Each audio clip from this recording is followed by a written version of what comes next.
When I tell you to think of a disabled person, what comes to your mind? Maybe a full-time wheelchair user? What if I told you that 1/3 of all wheelchair users are ambulatory, meaning that they don't use a wheelchair all of the time?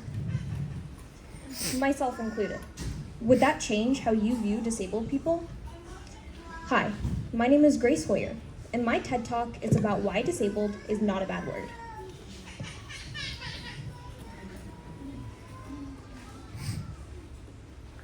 Let's talk about the language we use to describe disabled people. Person-first language is what most of you have probably been taught to use. It's saying a person with a disability instead of disabled person. Therefore, you're putting the person before their disability. The problem with that approach is that you can't separate a person from their disability. It will always be a part of them, and there's no need to separate a person from their disability. By intentionally using person-first language, you are suggesting that there's something wrong with being disabled. Many disabled people have started preferring identity-first language.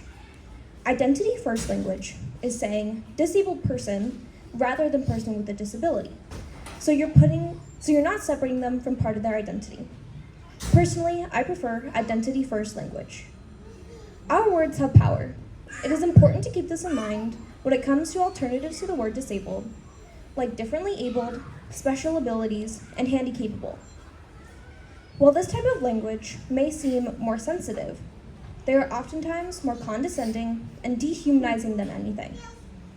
Special needs is probably a term that you've heard a lot. I believe the problem with this term is that it's factually incorrect and rooted in ableism.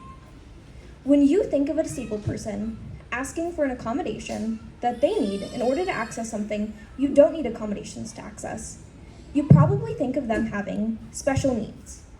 Getting accommodations and asking for help aren't special needs, they're human needs. As disabled people, we have every right to access the same things able-bodied people would.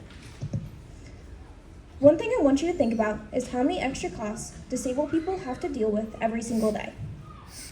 I'm doing a treatment right now to help with several of my chronic illnesses. It's a device I get placed weekly for 6 weeks every 3 months. Now conveniently, the battery on this device can't be replaced, so when it dies, I have to get a whole new device, which happens every 5 days. An individual device costs $11,000. $11,000 every week for 6 weeks every 3 months. These treatments disabled people can often be taken advantage of. These treatments allow us to live our lives. There are often no other alternatives, and the manufacturers know this. So they make it extremely difficult to do it any other way, forcing us to use their very expensive option. I see this a lot with custom wheelchairs. If something on your wheelchair breaks, you can send it back to the manufacturer, and they will fix it, but it usually takes around 6 months. Your only other option is fixing yourself, and then you risk losing your warranty. Now it's time to take everything I said about language and mindset and apply it in real life. I want you to think of a daily activity you do. Maybe it's taking a shower or going to the grocery store. Now I want you to think of some barriers a disabled person might face that an able-bodied person wouldn't. Is there a ramp or some way to access it? Is the barrier other people?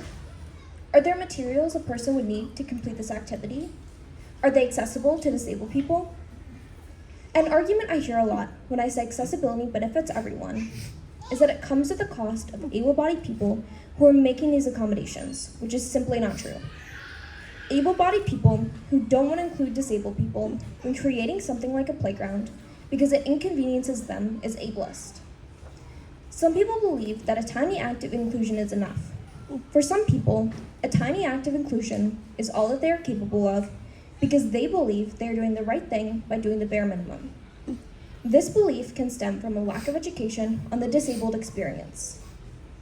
I think one of the biggest mistakes people can make is not listening to disabled people.